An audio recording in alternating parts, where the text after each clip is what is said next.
Thank you, ladies and gentlemen. We'll now start off with the budget presentation itself. I have the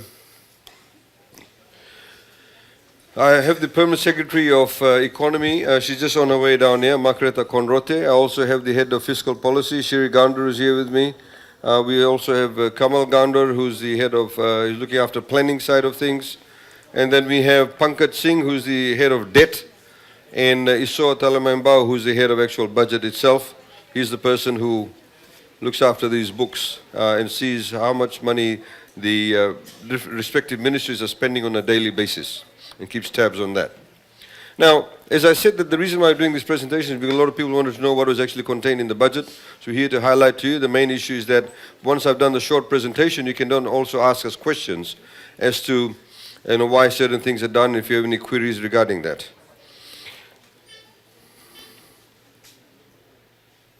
Things are working? Okay. So the budget, we're highlighting the major expenditure initiatives, the major revenue policies. As you know, all governments, we collect money and we also then spend money. And of course, the economic updates and general things about unemployment rates, the economy, where it's heading, things like foreign reserves, etc. Now, so essentially the budget is all about building upon previous budgets. A lot of the things that we've announced in this budget, we actually gave a clue to it about 2-3 years ago. And similarly, we've given clues to what we've said in this budget regarding what will happen in the next 2 to 3 years also. You will see there's a major emphasis on continuing emphasis on infrastructure development, education, health, access to water, electricity, and social protection. And of course, the economy has been growing now for straight 9 years, and what are the implications of that? So, let's start off with the first few ones.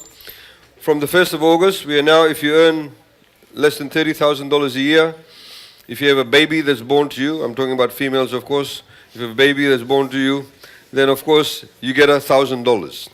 Now, the way to do that is that you need to register the baby with the birth, deaths, and marriages. Once you register the baby, you then given a bank of your own choice, then $1,000 is deposited into the account, and it's in the name of the child. But the mother is the one who can operate the account.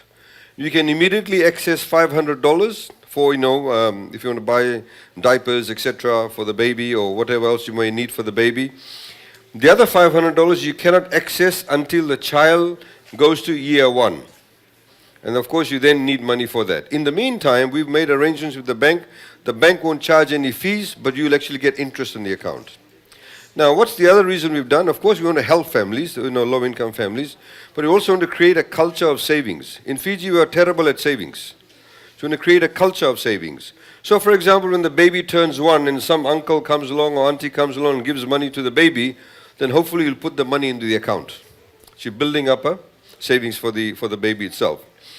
Once the baby turns 1 and goes to year 1, I should say, then the account, of course, you can withdraw the $5. Hopefully you'll have $500. You can then, of course, have more money in it. Hopefully you've deposited money there. But the point is, once the child reaches class 1, then the account becomes a normal account. Now, just another reason why we're also doing this is this. It'll save government money too. Because we did a sweep a few years ago. We found something like 25,000 Fijians weren't registered. They did not have a birth certificate. Some of them were like 50 years old. 45 years old. Some people have gone through the entire half of their life or 3/4 of their life without even a birth certificate. One of the other issues that we do face is that normally when you have the new school year starting, you'll see the registrar of birth, deaths and marriages stays open late in the evening, opens till Saturday, because people have said, oh, I have not registered my child. So they'll go running off because they need a birth certificate to send them to class 1. So the whole idea is to create a culture. People then come themselves and register their babies. The other thing we've done, of course, regarding families is the maternity leave. We've increased the maternity leave from 84 working days to 98 working days. So another 2 weeks for females who are pregnant and then in maternity leave. We've increased this to be in alignment with some of the other countries, and in fact, it's a good position to be in too.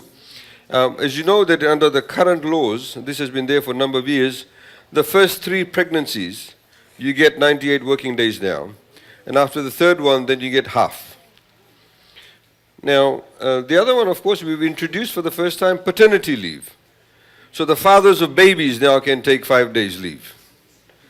And they can take that leave either before the child is born, because sometimes, you know, your spouses or your partners may need you to be around, or then you take leave after the baby is born. Many men don't change babies' diapers. Hopefully they will now do that because they've got 5 days leave. Because, you know, we need that kind of family bonding, and we're having a focus on that. And then, of course, we've given additional 5 days leave now if you go in the workforce. You know, for example, yesterday, Saki, my driver who drives for me, he said he needed a day off because his mother was ill. So normally he would take a day off from his annual leave. But now he's entitled to take a day off from his family care leave. So it's an additional leave, but that's focused primarily on families.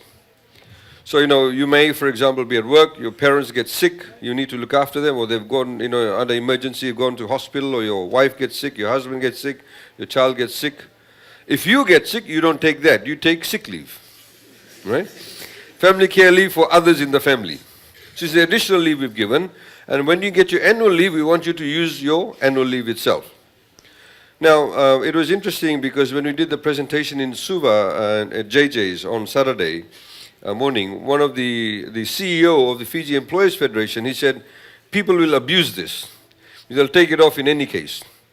I said, yes, there's opportunity for people to abuse it. But we're giving employees a particular level of responsibility. We're trusting them with this. Hopefully, they'll now think, okay, I've got paternity leave, I've now got family care leave, I've got my annual leave, I've got my sick leave. So every time that I work, I'll make sure I work 120%. So that's the kind of culture we're creating. That's the sort of psychology that we are using.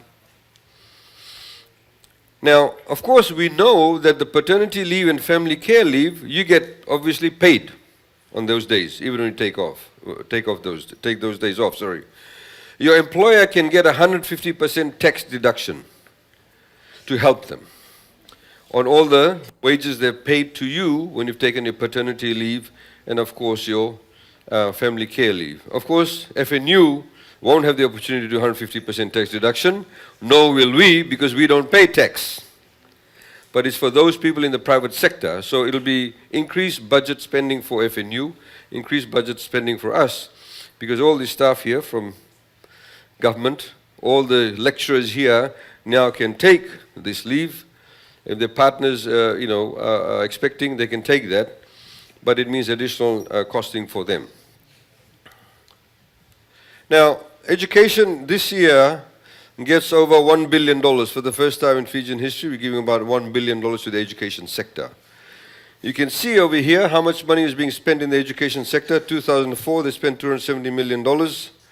This is when free education was introduced, $520.2 million, and things like TELS and toppers kicked in. Of course, the budget will continue to increase because every year you get new students. So the person who's on TELS in the first year when he started may now be, say, in the fourth year or in the third year, but others are coming along, so the budget will increase for that.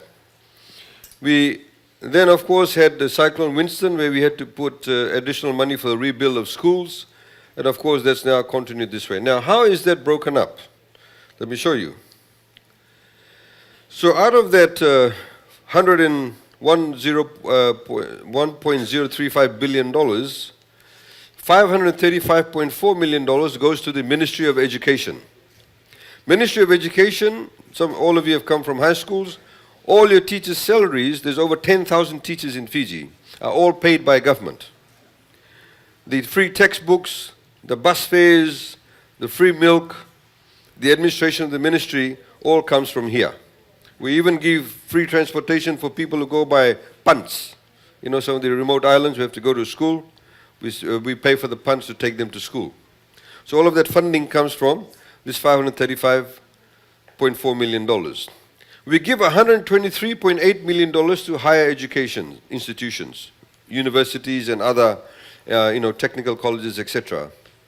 By the way, the government technical colleges expenses comes from here too. Now that is broken down into two. One is capital expenditure, one is operating expenditure, operating grant. Operating grant is, for example, if you give FNU operating grant, that's to pay for your electricity, pay for your lecturers' salaries, the general running of the university, all the expenses related to that. Then you have the other expenditure, which is what you call capital expenditure, which is when they want money to build things. For example, this lecture theatre a few years ago was not tiled, did not have these chairs, did not have air conditioning. So the funding from that would come from the capital expenditure that we give.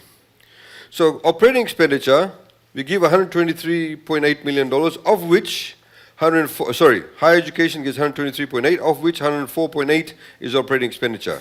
We give USP $33 million, University of Fiji $4.2 million, FNU gets $65.1 million. You are completely funded by government. USP, of course, gets funding from other governments also, because it's a regional university. They also get funding from Australia, New Zealand, various, Japan, etc.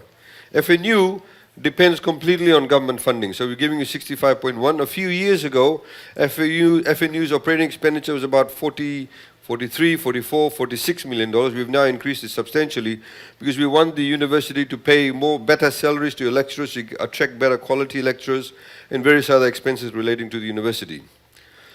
CATD gets 600,000, Corpus Christi 100,000, Fulton. You can read all of this. All these different colleges, they get these amounts of money. Capital grants to higher education institutions. You are the only university that gets capital grant. FNU Lambasa campus is going to be built. It's got $6 million this financial year. Nasinu campus is being upgraded. It's getting $4 million. FNU Vet Labs, Hospital Livestock Shed, $4 million. Maritime Academy, I see the Maritime Academy people here. They're getting $5 million to basically do a lot of capital upgrades, including buying equipment, etc., at your campus. Rehab of schools, we're still paying for some of the expenditures incurred by rebuilding of schools, including, of course, some schools that were damaged in places like Kandavu in the recent cyclone. So we have to rebuild the schools. Some of them have been completely demolished. So we fund that too. Now, national toppers, $43.8 million in this year's allocation. TELS, $205.6 million. That's how much money we have to spend for TELS this year, in this financial year. We've got some civil service scholarships, which teachers are also entitled to, $2.3 million, and other scholarships and training is $7.2 million. That's the breakup of that $1.035 billion for the education sector. Now, what have we done? We've increased the number of toppers scholarship from 630 to 950. And of course, these include the different priority areas, and you'll see we've got flyers for you, which you can see. You can also go to our website. Now you're connected to Wi-Fi. You can always check these things very quickly, and it's of course free. We've offered a new set of scholarships, 20 scholarships for studies that are not available in Fiji. So, for example, somebody may finish year 13 and want to do architecture, but none of the universities in Fiji offer an undergrad degree in architecture. So you can go overseas. We've only got 20 positions, so obviously it'll be very tightly contested, these 20 positions. So these are the areas in which you can go overseas. Speech therapists, educational, clinical psychologists. None of these areas are actually offered as undergrad levels in Fiji currently. So we've offered that anew too. So there's 970 positions for the National Toppers Scheme. As you know, the Toppers is generally slanted towards science-based subjects, non-accounting based subjects, because there's a shortage of people in those areas. We're offering new scholarships also for teachers. A lot of teachers, for example, who've only done diplomas and they've already started teaching. They've been teaching in the system for quite a few years. We want them to upgrade their qualifications, and we want them to get degrees. But priority areas we're giving is in maths and physics, English, information technology, industrial arts, special education, early childhood education. There's shortage of teachers in these areas. In fact, the way that we are going, very soon we'll run out of maths and physics teachers in the high school and primary school system. So we need to be able to attract more people, give more scholarships in those areas. We're offering also again for teachers to do an upgrade from bachelor's to master's degree. I remember when I was in high school, which is many, many decades ago, we had teachers who had masters who were teaching us, for example, English and maths and what have you. Very few teachers now in high schools actually have masters in those specific areas. So we want to bring back that level of qualification in the high school system and the education system. And of course, we've now also giving, for example, awards for PhDs and master's courses to go overseas too. So for example, if you finish university over here and you've done something in, say, fisheries and forest, tourism and agriculture, or teacher area, teacher training area, and even though you may work for the private sector, you can still get a scholarship from us. Because if you specialize in that area, you can apply for it and you'll be able to get a scholarship. Because we want, obviously, people, not just in the government sector, but also, or public sector, but also in the private sector, to upgrade their skills. Again, we've got PhDs, 5 reserved for civil servants and the other 5 for people in the private sector. So there's a lot of opportunities for those of you who graduate and go on and want to further their studies once you've started working. We've also got scholarships for persons with disabilities. We started giving them, paying for their TELs and fees, etc. We've increased the scholarships to be, the allowances to be in alignment with what you are currently getting. Now, those of you who are in TELs, you would know that under the previous financial year, if your family earned only $25,000 or less, only then you would get allowances. So now we've said if the family earns up to $50,000, you can also get allowances. So that's been increased. So your opportunity to get allowances increased. So those of you who fell between 25 and 50, you did not get an allowance, you can now apply for it, and from next year you can get allowances also. And those allowances obviously are living allowances, textbook allowances, etc. We've increased bus fare allocation also to $30 a week, because some people travel from places like Navua or from Nosori or from Ba to Lotoka, etc. So we've increased the bus fare allowance.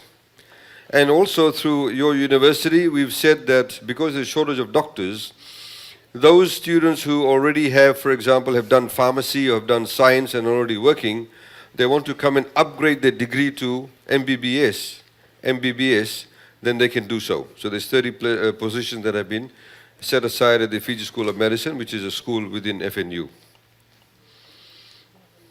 Now, this is also very important. Those of you who are in TELS, we've been working on this for a few years. We've now got in place what we call an accelerated repayment initiative. Now, one of the issues that has been raised with us is also you need to know how much money you owe. So you will now get statements. They'll be given to you every 6 months. You'll also be able to get statements. We're developing an app. You'll get it on your phone. So you can log in, your name, number, etc. Then you'll know exactly how much money you owe. And that every 6 months will be upgraded, which creates a lot more transparency. Now, of course, there are some politicians who've said, you vote us in, we'll wipe off all the debt, your debt. University will be free. It's unsustainable. Today, 50% of the population is below the age of 27. 70% of the population is below the age of 40. Very soon, all of you will be having babies. It's a fact. Don't have it too soon, but you will be. When you have a young population, the chances or the probability of reproduction obviously increases. Now, what is going to happen to all these young people who come after you? What will happen to your kids? If we make education free for you all at university now, you cannot sustain it. Because already the debt from TELS that's owed to government is in excess of $700 million. Now you saw how much money we've set aside for TELS and national toppers. Just those two alone is about $250 million in 1 year alone. So every year you're looking at that amount of money. Of course it'll increase as more and more people come in. So what we've said, look, you have to pay, but we've now put in place what you call an accelerated payment system. If you're doing an undergrad study, say a 3-year course, generally your debt level, if you're picking up full allowances also, some people just take TELS just to pay for the university fees, they take care of all their living expenses, right? So your debt will be much lower, it'll only be for your fees. Some people get the university fees paid, but they also get full allowance. They get about $7,000 a year to pay for the accommodation, the food, etc., bus fares. So if you did a 3-year degree, your debt, like a teacher 3-year degree, your debt would be about $36,000, approximately. Not cumulative. Finish a degree, you got $36,000 debt. Now you must remember, we don't charge interest if you come from a low-income family. And then the interest rate goes up to 0.5, 1, 1.5. Maximum we charge is only 2%. So your family could be earning $150,000, and you decide to go on TELS, you only pay 2% interest rate, which you cannot get anywhere else in the financial system. So we're saying to you, if you're here, if you pay 50% of your debt in 3 years or less, we'll forgive the rest of the balance of the 50%. Right? So you pay 50% in 3 years or less, we forgive the other 50%. If you pay 75% within 3 to 6 years, we forgive 25%. You pay 90% between 6 to 8 years, we forgive 10%. It's called an accelerated payment system. So again, it depends where you sit on the debt level. Generally over here, these are the guys who become pilots. To do a pilot's course, it costs about $150,000 a year. That's why we have very limited space for pilots. At the moment, anybody wanting to go to university, we don't have a cap. If everybody gets a place in university, they get an acceptance letter, you want TELS, we'll give you TELS. But if you're not going to become a pilot, we cap it. Because it costs a lot of money. Plus, because it costs about $150,000, it depends on what Fiji Airways tells us. If Fiji Airways says they can take only 5 pilots, we'll only give 5 positions for TELS. There's no point in them getting $150,000 debt and they don't have a job at the end of it. So that's why we've done it in that way for pilots in the aviation sector. Please feel free to ask me questions later on about this. Now, we've set up a new Ministry of Housing and Community Development. We've got a new budget of $41 million. We have a very low rate of home ownership in Fiji. Many young people in Fiji don't have homes.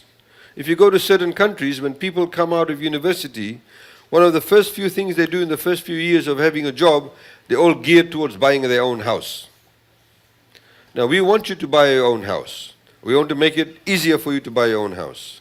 But one thing you have to understand, we need to change the way we think about houses.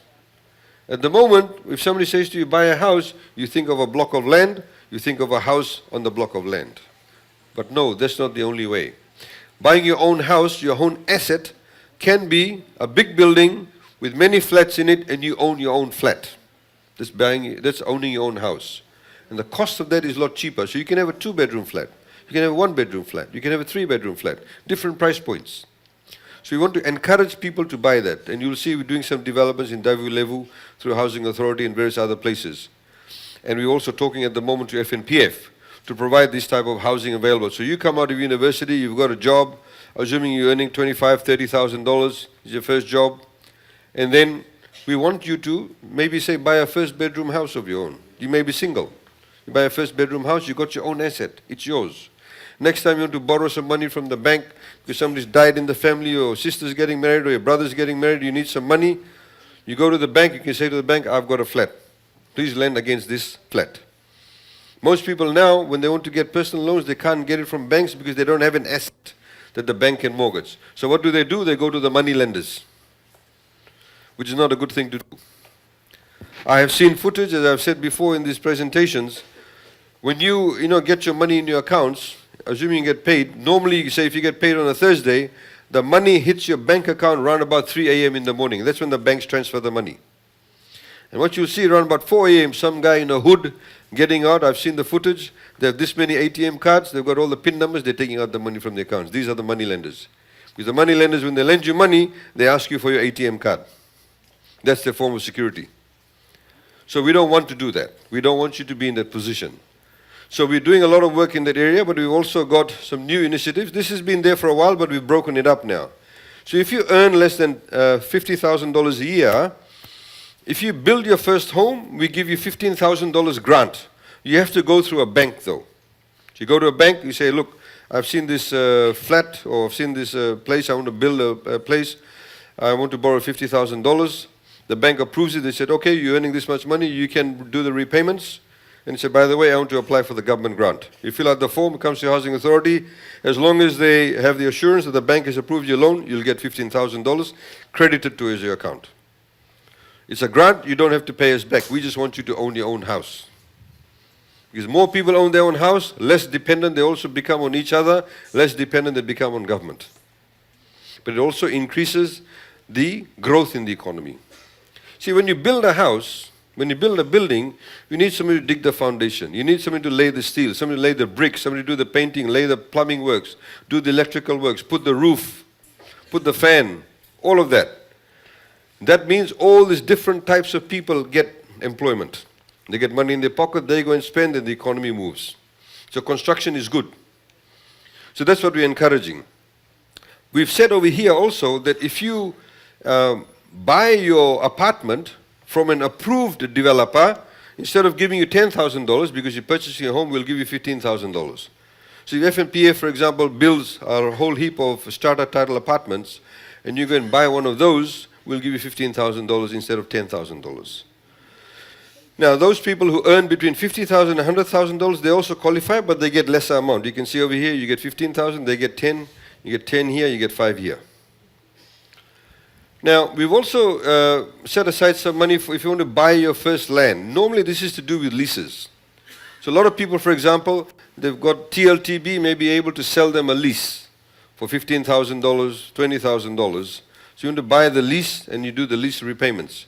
So we help them to do that. So if you want to buy a TLTB lease or state land lease, we'll contribute $10,000 to the purchase or lease of the land. We pay the money directly to TLTB, or we give it to the Department of Lands. Now, last year we started something that if you're a low-income person and you actually apply for a loan, the Reserve Bank of Fiji has started this program where they lend to banks at 1% interest rate. But the banks then lend to you at 5% if you come from a low-income family to get you a home loan.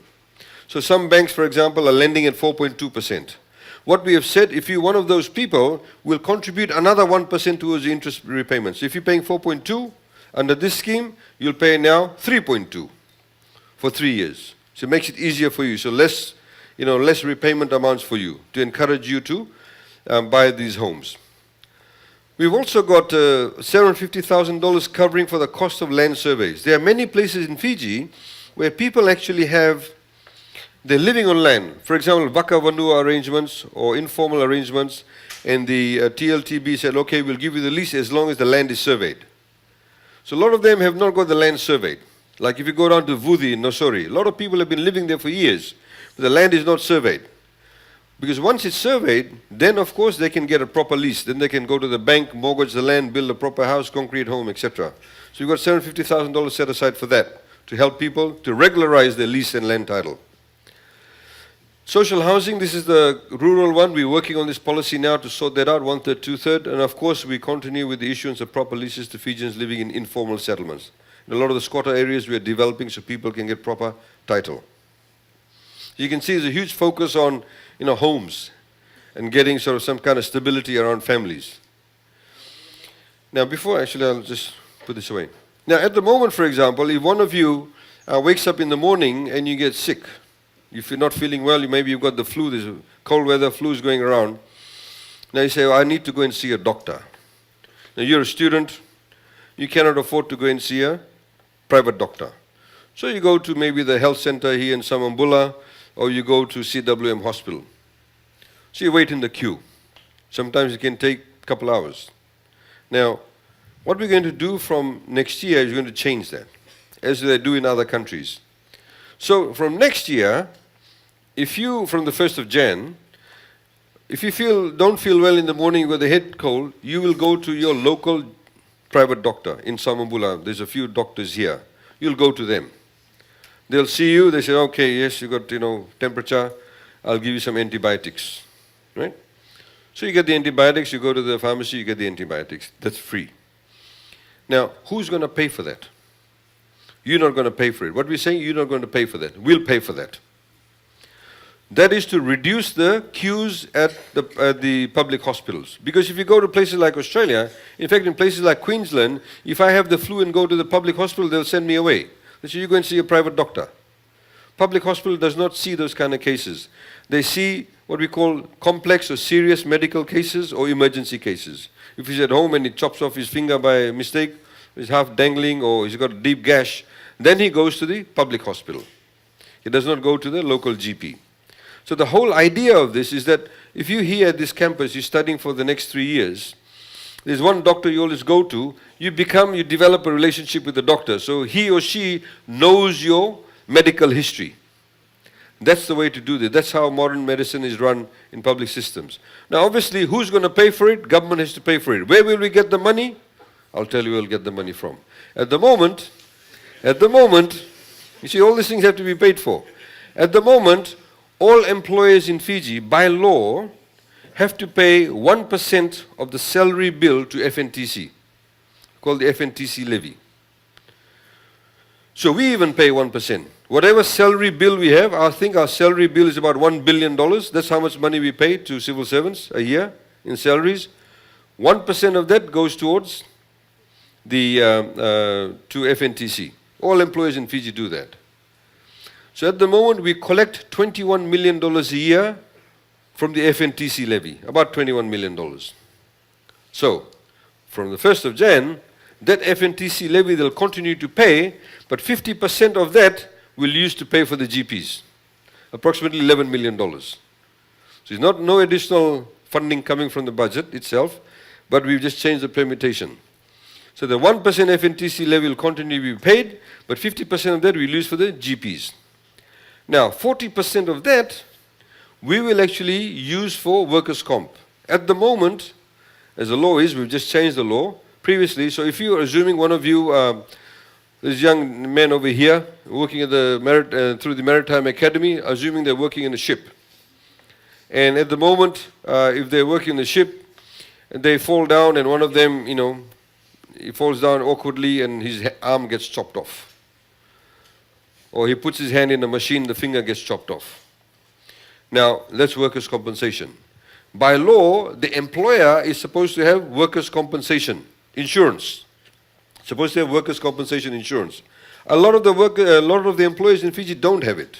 Recently, I know somebody who used to work for a trucking company that had a subcontract of a subcontract delivering gravel somewhere up in the Singatoga Valley. And the truck rolled over, the driver got crushed, and he died. Now, the employer did not have any insurance. So the process of getting compensation is very long. They need to go and sue the company. The company does not have any money. They go through bankruptcy. In the meantime, the person who's died, his family is suffering. In the meantime, for example, the law as it was that, for example, if I put my finger in the machine, they'll say, oh, he did it deliberately, or he was talking to somebody else and, it was his fault. Partial contribution. What we've done now, we've changed the law, and we have what we call a no-fault system. This is similar to what we did for third-party insurance, and I'll tell you about it. So under the no-fault system, if my finger goes to the machine, it gets chopped off, I don't have to go through any other litigation or lawyers, etc. There's a price for my finger, I'm right-handed, the index finger goes, there's a price, maybe $5,000, whatever it is, I get immediately paid out for that accident. Nobody says, oh, it's your fault, or his fault, whatever. It's a no-fault system. As you know, we changed this for third-party insurance. Until last year, if, for example, prior to the law being changed, if one of you, for example, was walking on the road over here in the evening, and some driver who was drunk came along and hit you, and you died, you won't get third-party insurance because the driver was drunk. That's how old the law was. Or if you're crossing the road, and somebody hits you, you got injured or paraplegic, whatever it was, then there'll be this whole thing. You go to the court system, the insured will get the lawyers, they'll say, oh, it was his fault because he did not look. Therefore, instead of paying him for his quadriplegic position, we need to pay only 10% of it because it was partially his fault. Now the law is changing that. You get hit on the road, you get paid out. No questions asked. It's what we call a no-fault system. You would have seen in the news recently, unfortunately, a couple of the young boys who died. One boy who ran out over here, I think it was in Colombo area, where he, no, not Colombo, I think Khalsa Road, where he ran out in front of a bus and the car hit him. Unfortunately, he died. Within 24 hours of the documents being submitted, the family got compensation. So what we're doing we're doing a similar thing for workers' comp. So, of course, we need money to pay for it. So 40% of the $21 million will go towards that. And it also will take care of what we call schoolyard injuries. Does not apply to universities, but it will be for high schools and primary schools. There are a lot of injuries that take place in schoolyards. I've heard of many stories. Two kids are playing with pencils, accidentally poke somebody's eye. They lose the eye. Who's going to pay for that? So this will actually cover for that also. And 1% will continue to go for the FNTC levy. We've also brought in, insurance, very basic insurance. We introduced this basic insurance for sugarcane farmers, copra farmers, rice farmers, dairy farmers. They're already covered under this. It cost us only $50 a year to pay for this. So we decided to introduce it for all social welfare recipients. At the moment, say somebody who's on social welfare benefit, they're already, living on the poverty margins. Now, if their house catches on fire, they'll obviously come running to us. If the person who's receiving social welfare dies, assuming it's the wife who's receiving social welfare, is the social welfare recipient, the husband will come to her and say, look, I can't pay for the funeral expenses. So we've covered ourselves now. So we've decided to pay insurance for them. So in the event any of these events take place, they are covered. So it does not have to come out from government budget. But we actually pay for the insurance cover. So we've extended that now also to civil servants. We're also working on a couple of products, what we call home insurance for cyclones and also crop insurance for cyclones. We hope to have that in place by November of this year before the cyclone season starts. As you know, some of you may know about Help for Homes and home care. In home care, in the last 3 cyclones, Josie, Kenny, and Gita, we paid out $110 million. People came and collected money, like, they get the cards to buy hardware. Of course, some of them did not deserve it. Some of them, entered into acts of dishonesty, made false declarations. Very hard to monitor that. This way we can monitor it. It works what we call under parametric insurance. Assuming this is Fiji, if the cyclone comes down this path, every single house in this area that's covered under the insurance will get a payout. We don't actually go and view individual homes. We'll say, okay, we'll pay out $3,000 everybody whose home was in this particular area. We've set aside $1 million in the budget to pay for the premium for low-income families. As the Solicitor General spoke about, digital revolution, YLSC is getting, of course, $19 million. We have got a number of apps that are being launched. You can now, for example, go on these phones. If you download the app, you can lodge complaints with government. You can see it being tracked where the complaint is at, who's the complaint, where, how long it's taken. We also then have apps regarding all the government ministries with the phone numbers of everybody. From next month, we're looking at registering of births, etc. Very soon you'll be able to do your title searches. Assuming very soon you leave university, you see a block of land, you want to do a title search, you can go on your phone, do a title search. A lot of these things will be done online. And of course the Wi-Fi hotspots, all your 24 campuses will be throughout Fiji, will be Wi-Fi hotspotted, which is quite significant. Now this is very important. This one here, when you go to, say, do your shopping at the supermarket, and say assuming, you've done $50 worth of shopping. Now, and you don't have any cash, you use your ATM card. When you swipe your ATM card in those machines are called POS machines. What does POS mean? Point of sale. They're called point of sale machines. When you swipe your card, the bank automatically charges you 40 cents for the transaction cost. But they also charge 30 cents for the shopkeeper or the merchant. So they make 70 cents on one transaction. So we want more electronic transactions to take place in Fiji. So we had a discussion with the banks. So from the 1st of Jan, when you go to swipe your card, you no longer will have to pay the 40 cents fee. No more fees for you. But there's still a 30 cents fee, and we're working with the bank to subsidize that. So if we do that, then more shops will keep the ATM cards. We want more shops to have ATM cards. Those machines cost about 500 Australian dollars, which is about 750. We've said we'll also subsidize that to have more shops to keep that. Because you see, at the moment, if you go to any shop, say, assuming you want to buy a bottle of water and you want to use your ATM card, they won't allow you. They say minimum purchase $10, right?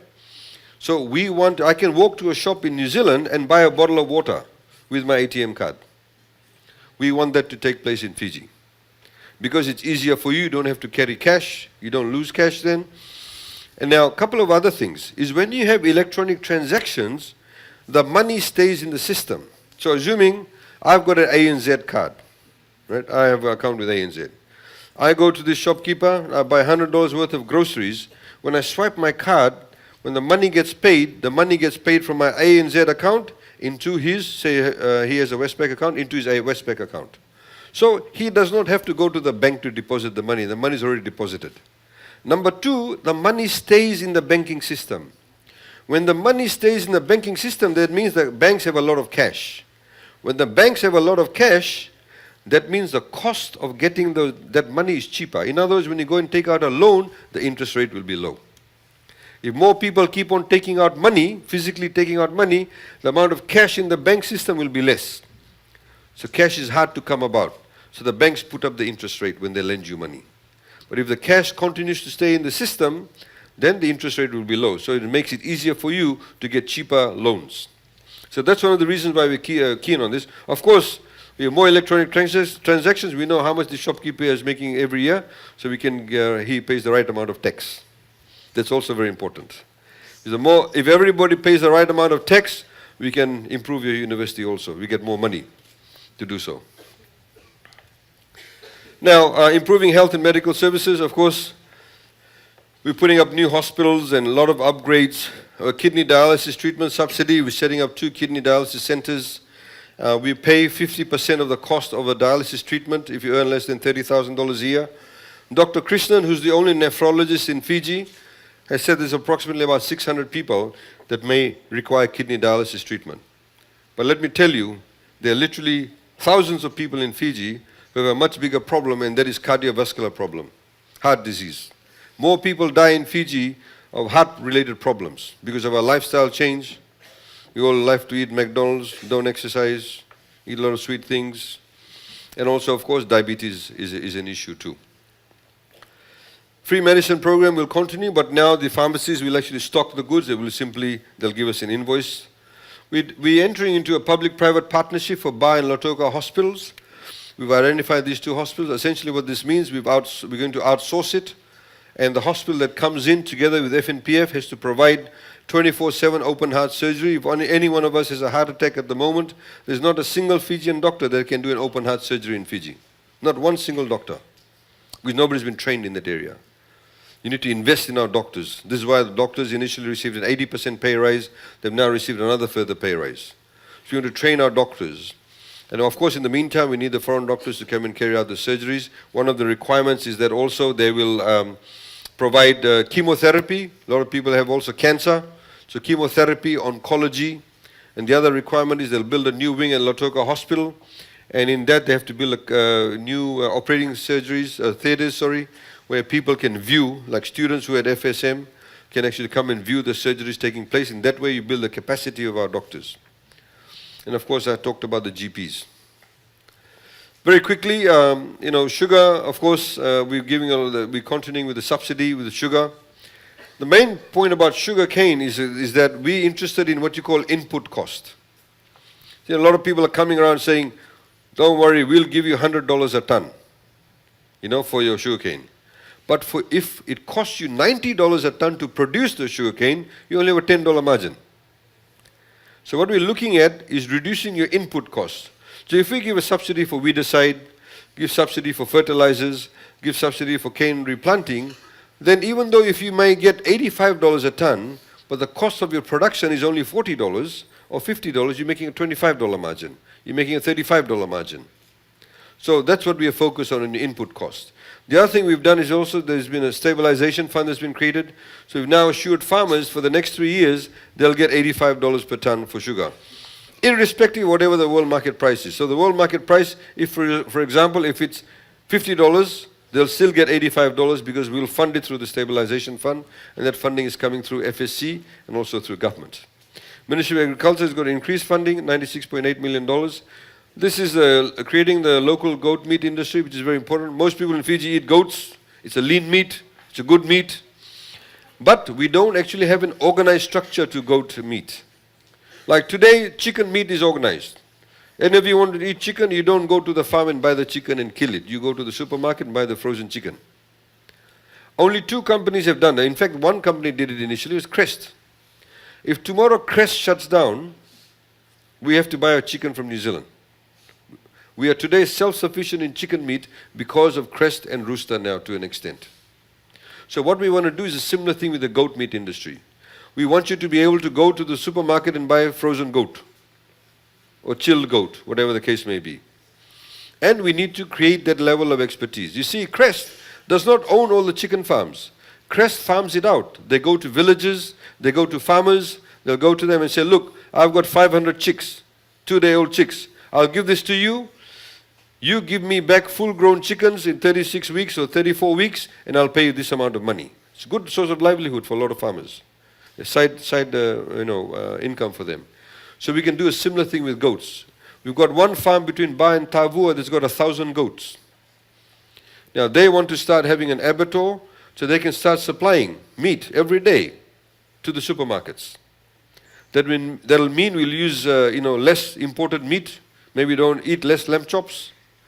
And then, of course, we can then have more local industry and more income for our local farmers. We also have brucellosis-free farms. At the moment, as you know, a lot of the cows had TB and brucellosis. So what we did, for example, this is a farm. You had 2 or 3 cows that were infected. We take out the 2 or 3 cows. But under this program, what they do in New Zealand, if this one farm is affected or infected, by the cows are infected, instead of killing only those 2 cows, they kill the entire lot. Clean out the pasture. So it becomes completely free. Because if you do only 1 or 2 here and there, it'll continue. So that's the whole program under this. Civil service reforms, that's continuing. We're getting, individual performance payouts. Provincial councils have been given a pay rise. The Itauki Affairs Board have been given pay rise. So all the staff working there, we give them grants. We've brought up the salaries in alignment with the civil service reforms. So, at the moment, if you go and watch a movie at the Damodar and Village 6, you pay STT and ECAL. If you go and drink at a pub, you pay STT and ECAL, apart from VAT. If you go and stay in a hotel, you pay STT and ECAL. If you rent a car, you pay STT and ECAL. Now that revenue is part of the new process they put in place to collect revenue. Last year when we introduced ECAL, we made a new law. We said that any money that's collected from these funds can only be spent for climate adaptation and environmental measures. And by law, we have to publish exactly where the money has been spent. Generally, when government collects taxes, they put it in one pot of money, then they use it for whatever they want, right? For this money, we have to account for every single cent. So you can find this here. At the end of this presentation, I'll give you the website, you can get all this. So it says here exactly where all the monies have gone. So for example, you have a table here. They've built, ice plants. We've moved 3 villages to higher ground. There's another 43 villages that need to be moved to higher ground because they're sinking underwater. You have, clean power, rural electrification. All of this is part of the STT and ECAL. So that's where the money goes to. But what we've said, any business that now has a gross turnover of $1.25 million or less, assuming one of you get out from university, you're interested in tourism, you go and set up 4 or 5 villas, you want to rent out, make money. You will be exempt from paying STT and ECAL, as long as you make less than $1.25 million. If you make more than that, then you pay STT and ECAL. People come and use your facilities. So if you go to a pub, this is a very small pub, I don't know, there may be some very small pub that does not make more than $1.25 million, you don't pay STT and ECAL, you only pay VAT. But STT and ECAL are only applicable on those things I've told you. It's not applicable on any other things like groceries, or if you go and eat at the curry shop over here, you don't pay all of that. It's only if you go and eat at an expensive restaurant, say in Denarau, where they charge astronomical amounts of money. Or if you go to watch a movie, rent a car, or go to a pub, or stay at a hotel, that's when you pay that. As I said, 150% tax deduction for paternity and family care leave. If you, once you start working, if your employer sends you off for training, the cost of the training they can recover through a tax deduction of 150%. We want to encourage employers to give what we call on-job training. Research and development in ICT and renewable energy sectors. If your company spends that much money, they get 250% tax deduction also on that. There's water. Now ICT, we've also increased the scope of ICT. You know, at the moment, if any company sets up in the ICT sector, they get a tax holiday. Once they get a tax holiday, normally it was for call centers. Now we are saying it's for travel services, human resources. We have, for example, a company now in Lautoka that is filing tax returns of Australian taxpayers. He's employing about 4 or 5 people. They fill out the tax returns of Australians and they submit it from Fiji. So there's a huge scope for us. This is why we're investing a lot in the ICT sector. Oh, thanks.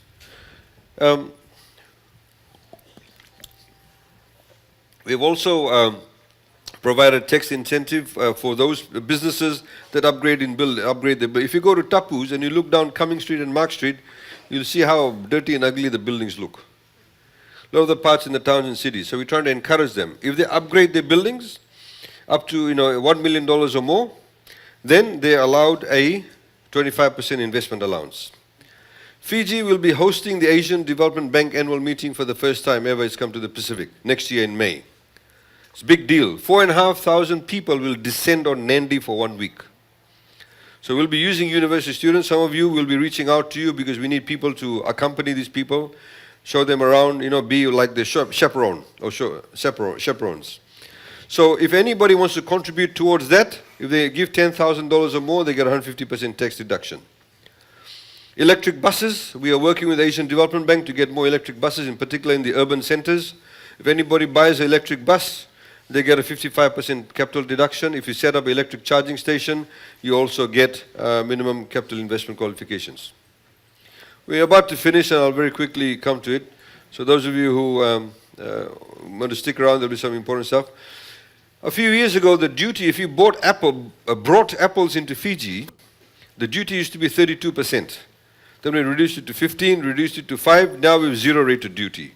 So all these fruits that are generally not grown in Fiji, like strawberries, kiwi fruits, etc., the duty is now 0%. We've reduced the duty of tea, the tea that you drink, from 5% to 0%.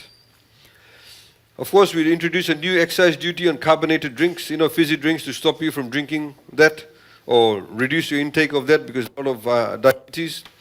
So it was fine, but then what happened, a lot of the companies started bringing cheap imported drinks.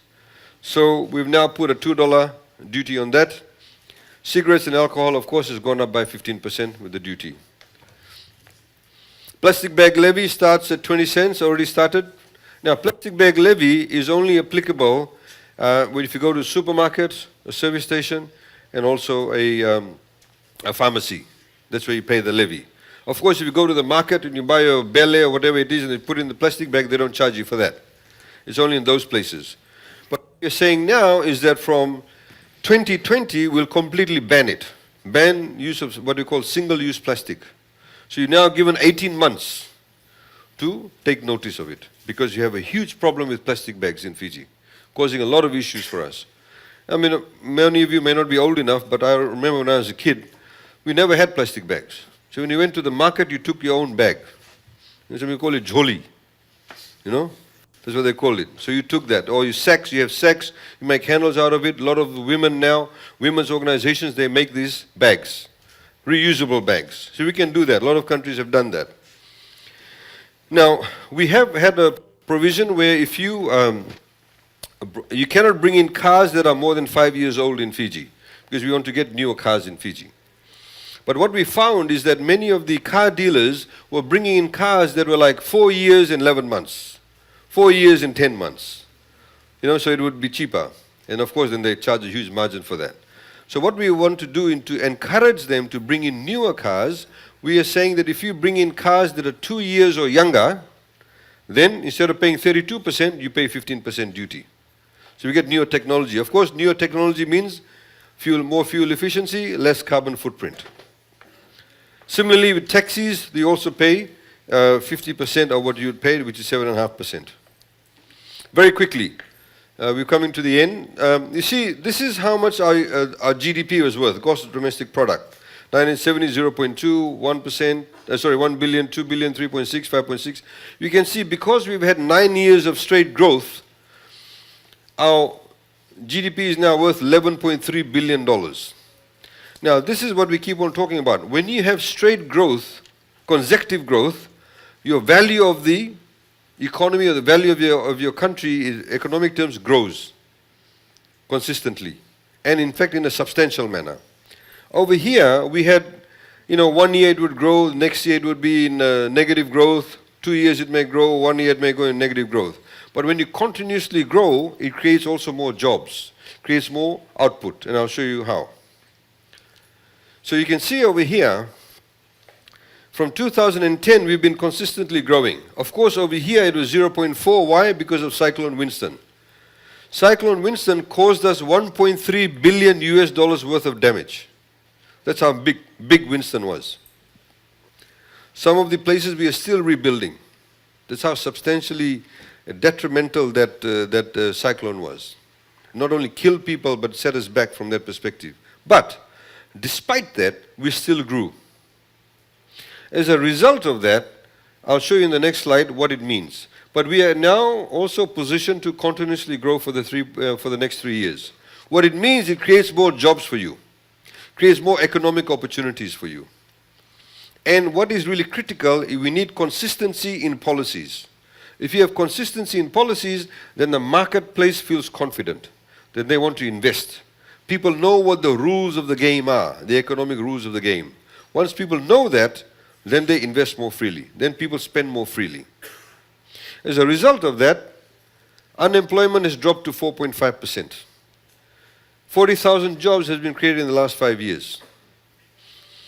You can see this is how they measure, job advertisements, or RBF, Reserve Bank of Fiji. You can see how the number of advertisements have grown. If you look at, this is what you call the FNPF. The green ones are the new compulsory memberships. When you get a job, you have to become a member of FNPF. In 2017, there were 20,795 new memberships. If you take out those who withdrew, that minus that, you get 13,000. So essentially, FNPF membership is a sign that the fact jobs are growing. So all of those indicators show that because of this, we are actually getting this. So this will go on a downward trend as long as we have consistency in policies. Start chopping, changing things, everybody will get a fright. The market is not very happy about things. Now, people talk about inflation. What are the things that puts up the price of goods? Now, the example that I've been using the past couple of days is this. All of you eat bread, I assume. Or you eat roti and bread. You eat cakes, you eat bamba cow, whatever it is. Panikeke. Now, what are all these things made out of? They're all made out of flour. Where does flour come from? Flour comes from wheat. Where does wheat come from? In Fiji's case, comes from Australia. There are only 2 companies in Fiji that makes flour. Punja and Sons, FMF. Now, when the price of wheat, say hypothetically if it's $100 a ton, and FMF and Punja and Sons go and buy the wheat, then tomorrow, if Australia puts up the price of wheat to $200 a ton, we have no control over it. No control whatsoever. We have to buy, these 2 companies have to buy the wheat at that price. So they buy the wheat, they bring it to Fiji, you see the big silos, then they grind the wheat, then you get flour. The moment they make flour, we then price control it. Because we price control flour. Because we know it's a basic item. So they'll say to us, look, we bought it at $200 a ton, we use this much electricity, this is our labor cost, this is how much margin we want to make. The Fiji Commerce Commission is an independent body, then says, okay, the price of flour will now be, say, $2 a kilogram or whatever. But if tomorrow the price of wheat goes up double the amount, that $2 will become $4. There's still price control because the input cost is out of our control. In the same way with price of fuel, we simply buy fuel. We don't set the price of fuel. Just a few months ago, crude oil, US dollars, a barrel, was costing about $39 a barrel. Today, crude oil, US dollars, is about $63 a barrel. Tomorrow it goes up to $90 a barrel, we can't do anything about it. The price of fuel will go up in Fiji. We also price control it, but after it lands in Fiji. Because you don't have any control before that. Only when it lands in Fiji, then we price control it. And generally you'll find in the Commerce Commission, they give you fuel price changes every 3 months, every quarter. When it's cold in Europe, the price of fuel goes up. Every winter you'll notice that. Because the colder it is, the more fuel they need to keep warm. So the price will go up. The price of gas will go up. When it's summer there, the price will drop. Unless, of course, there's a war in the Middle East, which is where most of the fuel comes from. Or, Donald Trump has made some policy announcement. That has an impact on that. So these are the things that we don't have any control over, including cyclones. When we had Cyclone Winston, a small bunch of bananas in Suva cost $20. Long beans cost $5. Normally the bunch of bananas costs $5 instead of $20. Long beans normally cost $2. It's costing $5. Yangona, $200 a kilo. Today it's still $140 a kilo. A couple of years ago it was $70 a kilo. Some people, of course, drink it at the same rate, even though it's $140 a kilo. So these, when we measure inflation, you have to understand what are the reasons for increase in price. But when we measure inflation, you put what we call essential items in a basket, and you look at that. In Fiji's case, kava, alcohol, and tobacco is also in that basket of groceries. So if you look over here, 2015, the inflation rate is 1.6%. Contribution by alcohol, tobacco, and kava was 0.6. Contribution by other things was 1%. 2016, inflation went up to 3.9. Guess how much alcohol, tobacco, and kava contributed? 2.7%. Nearly 2/3. The other 1/3 was only other items. 2017, 2.8%. 2% was from these three items. Only 0.8 from the other items, because the price of fuel was actually low too. Now look at this. 4.6% as of June 2018. This is not the full year.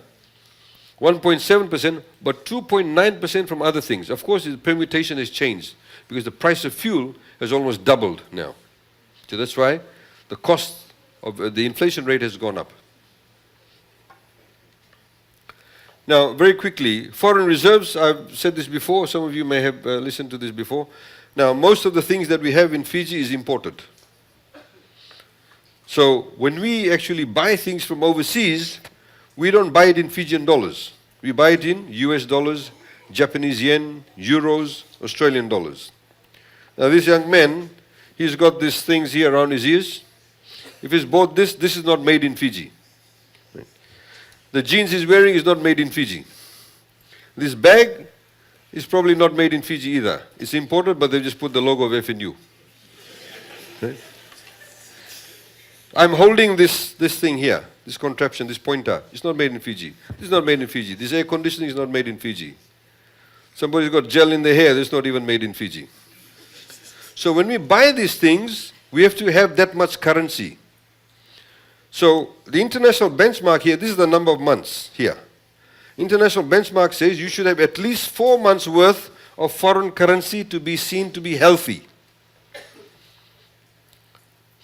Our foreign reserves in 2006 was $515 million, well below the benchmark. And then, of course, we've gone up to now $2.16 billion. But what is really interesting is this. If you look over here, in 2010 we had $1.3 billion worth of foreign reserves. If you come across here, it's approximately 4.9 months worth of trading. But over here, we've got 2.16 billion, almost double. But we've got 5 months worth. Why? Because the economy is growing. We're becoming richer. As we become richer, people demand more things. As you get more money in your pocket, what do you buy? You buy a mobile phone. It's not made in Fiji, so you need more foreign reserves. You buy fancy clothes. You buy a watch. It's not made in Fiji. Today, as we speak, there's somebody in Fiji getting connected to electricity. We're spending $50 million in rural electrification. Now, as soon as somebody gets electricity connected to their house, what do? They buy a TV. They buy a microwave. They may buy a fridge. Maybe a washing machine. Maybe a second TV. A stereo. A phone. None of these things are made in Fiji. So we need more foreign reserves. So you can see, as you become wealthier, we demand for more goods that are made from overseas. So we have to keep our foreign reserves healthy. Colloquially speaking, generally speaking, in layman's term, when a country does not have enough foreign reserves, somebody says, oh, they're going bankrupt because they can't trade anymore. The Reserve Bank will make it hard for you to take out money. Very hard for you to take out money. One of the Pacific Island countries, without mentioning their names, some of the companies in Fiji that supply them goods, normally they give them invoice, they pay them 30 days. Now they don't want to do that. They say, pay cash, then we'll send it to you.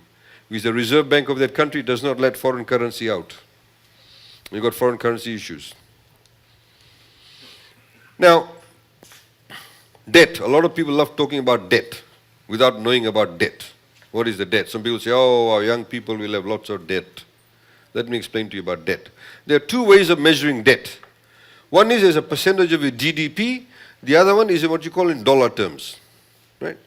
So as a percent of GDP. So, dollar terms is, today our debt is $5.1 billion, Fijian dollars. That's our debt. That's how much money we owe to different organizations. Now, the way debt works is this. Nearly all governments in the world have what we call a fiscal deficit. In other words, they spend more than what they collect. That's the nature of government. We have to build things, we have to do things for people, to pay social welfare, etc. When Fiji became independent, the Ratu Mara government incurred debt. They also borrowed money. Then after the Ratu Mara government, then you have 4 weeks of Dr. Bavandra's government. He would have to pay the debt of the Ratu Mara government, and he would have incurred probably some debt in the 4 weeks, maybe. Because he was there only for 4 weeks, unfortunately. Then after Dr. Bavandra's government, you had the Rambuka government. Rambuka government incurred debt also, substantial amounts of debt, but he had to pay the Bavandra government debt and the Ratu Mara government debt. Then came the Chaudhry government. They borrowed money, but they have to pay the debt of the Rambuka government, the Bavandra government, and the Ratu Mara government. Then came the Garase government. The Garase government incurred debt and pays everybody else's debts too. Probably by this stage, most of the Ratu Mara government debts are paid, because generally the government debts are for about 30 years. Then of course, after the Garase government, you had the Beni Marama government appointed in 2007. They incurred debts, and of course now the Fiji First government incurred debts, but have to pay everybody else's debt. When the Beni Marama government was appointed, the debt the Beni Marama government inherited was $2.8 billion. That is the debt that was already existing. Of course, then they borrowed money too. It's become $5.1 billion. So that $5.1 billion is composed of the $2.86 billion that they inherited. That's how debt systems work. Fortunately for Fiji, no government has ever defaulted on any of the loans, which is good. So when the Ratu Mara government took out the debt, it was not Ratu Mara who took out the debt, it was the Fijian government that took out the debt. So every other subsequent Fijian government has to pay that debt. So thankfully, we have not ever defaulted, which means we have a good debt track record, internationally speaking. Now, and that's the dollar terms. The other one is what you call as a percentage of a GDP, just to put it simply. Assuming you have $100. You have $100, you go and borrow $20. So you would say your debt as a percentage of your wealth is 20%. 20 of 100 is 20%. But assuming your wealth increases to $500, and you go and borrow $50, 2.5 times more than what you borrowed before, what is your debt to GDP ratio? Is only 10%. So, you see, in the same way, if I, for example, am earning $30,000 a year, I cannot go and borrow, the bank is not going to lend me $750,000, right? But if I'm earning $500,000, or if I'm earning $750,000, I want to borrow $1 million, the bank will lend it to me because I have the capacity to pay it back. So the bigger the economy, the more capacity you have to, you have to borrow. Much bigger capacity to borrow. So as a percentage of our GDP, our debt has been falling because our economy has been growing, and relative to the wealth, our debt has been falling. Now this is over here where we had Cyclone Winston, of course. If Cyclone Winston had not occurred, we would not have to pay it directly. We spent over $200 million just in rebuilding schools and public buildings. Some of them are still incomplete. Things like roads and bridges, we have to build more. If Winston had not occurred, of course our debt situation would have been a lot better. But nonetheless, despite that, you can see where we are with our debt. Now, let's look at other countries. Where are they? Japan's debt to GDP ratio is 239.2%. Singapore, 112%. USA, 107.4%. Nobody says that America is is in deep trouble. Nobody says Japan is in deep trouble. Only some jokers here are saying Fiji is in deep trouble. See, they don't understand debt. That is a percentage of GDP. Look at comparable countries. Maldives, 81.5, is a small island state. Mauritius, 82.7%. Fiji sitting here, 47%. Let's look at it in nominal terms, dollar value. What's the total dollar value in US dollars? Japan's debt is $11.8 trillion, US dollars. That's their debt. Singapore is $332.7 billion. Now you see, over here, USA is the most debt-ridden country in the world. It's $19.9 trillion US dollars. Right. So you see over here, I'll give you a case in point. I hope you can see it all. Even though Singapore's debt is $332.7 billion, which is far less than $19.9 trillion, as a percent of GDP, it's higher than USA. Why? Because USA economy is much bigger. So obviously, $332.7 billion is 112% of their GDP value. Canada, like $1.4 trillion. These are all US dollars. Nobody's saying Canada is going bust. It's because they have the capacity to have that. That's the point. All these countries. I mean, I went to Mauritius about 18 months ago. Mauritius is very similar to Fiji. I was only there for about a day and a half. Now, Mauritius did exactly what we are doing, but in a much grander scale. Mauritius decided, because Mauritius, like us, had sugarcane as the main economy, and they've gone into into tourism, sorry. But they decided to change the ball game. They invested very heavily in roads, bridges. They're a very small country, but more populated than us. Just to put into perspective, Viti Levu's total land mass is about 10,000 square kilometers. Mauritius has one island. It's 2,000 square kilometers. They have about 1.3 million people. But they have one advantage over us. They're close to Africa.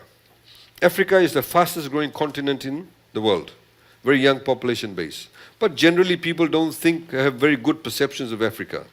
What Mauritius did, they set up all these IT parks, they set up all these business centers, they went to India, got 2 or 3 hospitals to come and set up in Mauritius. Then they went out to the rest of the world, said, come, we'll give you space here, put up your offices, you be based in Mauritius to service Africa. They went out to the rich Africans, the African countries, you can come and buy a strata title. If you want open heart surgery, don't go to India, don't go to Europe, come to Mauritius.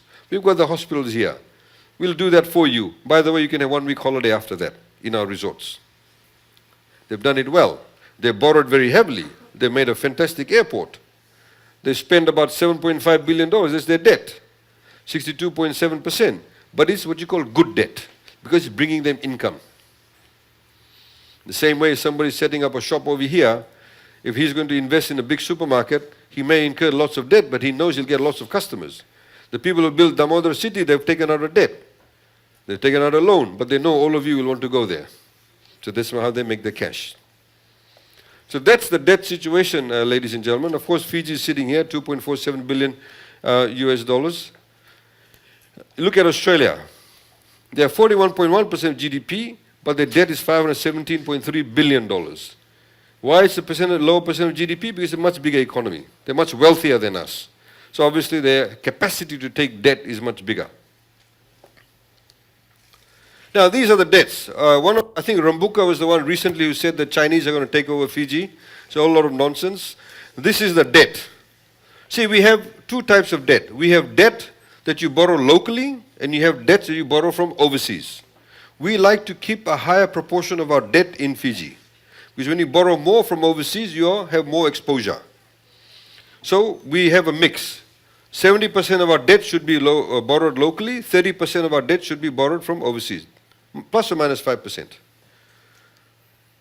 Today, 29.7% of our debt is borrowed from offshore. What are these offshore creditors? Asian Development Bank, 348.5 million. International Fund for Agriculture Development, 2.2 million. World Bank, 148.6 million. JICA, 11.5. Exim Bank of China, 516 million. Global Bond, $416 million. That's our total debt exposure. None of these, foreign debt exposure I should say, none of these entities here have any mortgage over any of our properties.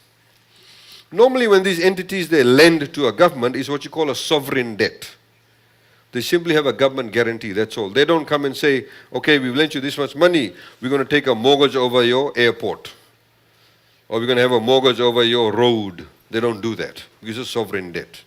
Normally a mortgage works this way, is that if I go and borrow money for a home from a bank, the bank will say, okay, yes, great, we'll lend you this money, this is the repayment, we'll have a mortgage over your house. In the event you don't do the repayment or default on the loan, we'll take over your house, we'll sell your house, and we'll get our money back. That's what you call a mortgage, simply. None of these entities, including Exim Bank of China, have a mortgage over any of the land or properties or ports in Fiji. So that's the complete picture on our debt situation as far as foreign debt is concerned. Now, the other thing is that, see, there are two types of expenditure government has. One of them is what you call operating expenditure, like your university here. Your operating expenditure is pay for your water, electricity, your school, your lecturers' fees, and all of the running of the expenses. The other one is capital expenditure when you build things. Similarly with government, we have that too. Now, from 1980 to 2006, whichever government was there, in 27 years, they spent $3.5 billion in capital expenditure. In other words, building things, building roads, bridges, jetties, schools, etc. The debt increased by 2.6 billion. From 2007 to now, 11 years, we've spent double the amount in capital infrastructure, $7 billion, and our debt has increased by 2.3 billion. What is really interesting is this. Of every dollar they spent in capital expenditure, the previous governments, they borrowed 76 cents. For every dollar of capital expenditure we have expended, we've borrowed only 36 cents. Why? Because we have savings. We are saving money from our operating. What do you call it? We have an operating savings. Amount of money we collect, the amount of money we pay out in running government day to day, we've come here, the fuel of the car, the photocopying paper, the toilet paper, everything. Ministers' salaries, teachers' salaries, all of that, operating expenditure. If you take it from our revenue, we have a savings. This year we'll have a savings of $1 billion. So we use that money first up to build things. Then when we want more money, that's when we go out and borrow. So you can see over here why that was the case. Because they had very little savings here, they, of course, when they build things, they had to borrow more. We, of course, borrow less because our savings has increased. We spend 40% of our budget on capital expenditure. So, ladies and gentlemen, that's the end of it. But I'd like to also present one other thing to you. Of course, the economy is growing 9 years in a row. We've also changed, I don't know if that slide is here. Shiri, is that slide here? Oh, it's only there. We don't have it on the slide. Okay. You have it on the slide? No. Okay, just for your information, all of this information, what I've spoken to you about, this book, all the flyers, where are all the flyers? All the flyers here. So things like your Water Authority Fiji, where they're putting in water tanks, which place will get water connected, Fiji Roads Authority, which roads are getting upgraded, rural electrification, which areas are getting, rural connected to the electricity grid. So for example, over here, we have got, it says here, Marani Lawa Settlement, Motomba, Notolevu Village, Tavua, Heri Charan and Sanjay Prasad, Koravuto Nandi. All these people are getting connected. It tells you how many applicants, how many houses, what's the cost. So in this year, all these people get connected. So all the information here, maybe some of you live in these areas. So you can go and check, or your friends and family live in these areas. Then we've got general administration, infrastructure, social services, economic services. All of that is available on the website. So you can get the information. Also with these books here, you find exactly how much each department ministry is spending. So I open this page, it says here, Ministry of Education, Heritage and Arts, Primary Education, General Administration. How much money they're spending in travel? It says $100,000. Subsistence, $50,000. How much wages they're paying? $250,000. Every department, sub-department, all the expenditures are here, and you can have a look at it. All that information is available for you. So it's all there, also the budget speech, etc. Now the other point that I wanted to highlight to you also is that this year in the budget, we also changed the composition of your university's council. We've made an amendment to the law. So now we have the university's elected members. We also have now the members that are appointed by the minister. Before, the minister could only choose from organizations like the Fiji Institute of Engineers, Fiji Institute of Valuers, Fiji Principal Association, Midwives Association, Fiji Law Society Institute, and also, of course, from the trade union representatives, etc.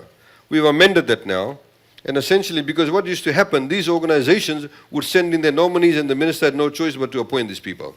And most of them did not necessarily, not most of them, some of them did not necessarily have the right qualifications. So what we're doing now is that we have to choose people, as provided for under the new law, that they need to have adequate qualifications, skills, expertise, and knowledge to contribute to the disciplines offered by the university and the general administration and financial management of a tertiary institution. So that's also been put in place. We are now, ladies and gentlemen, also have for you, you also need to elect your reps to the council. So you need to elect one rep as an undergraduate student and one rep for postgraduate studies. So hope to have those elections soon, so you need to choose the right person to sit on the council to represent you. And the council, of course, will be made up of other academics and other qualified people to ensure that the university is getting large amounts of money, that you're spending it well, you get the right teaching environment, you get the right qualified people to teach in the university. I just wanted to highlight that for you. So, ladies and gentlemen, we'll now open up the floor. We've got people going around with the mics. Please feel free to ask any question. Don't feel hesitant to ask any question. Don't think it's anything too silly or too difficult. Please feel free to do so. I had spent nearly 3 hours at USP when we first started off. There's a lot of interesting questions. So you can ask any question that you like. And the VC is going to leave now, so you can feel free to ask any question, make any comments too. He's agreed to do that. Okay? Thank you.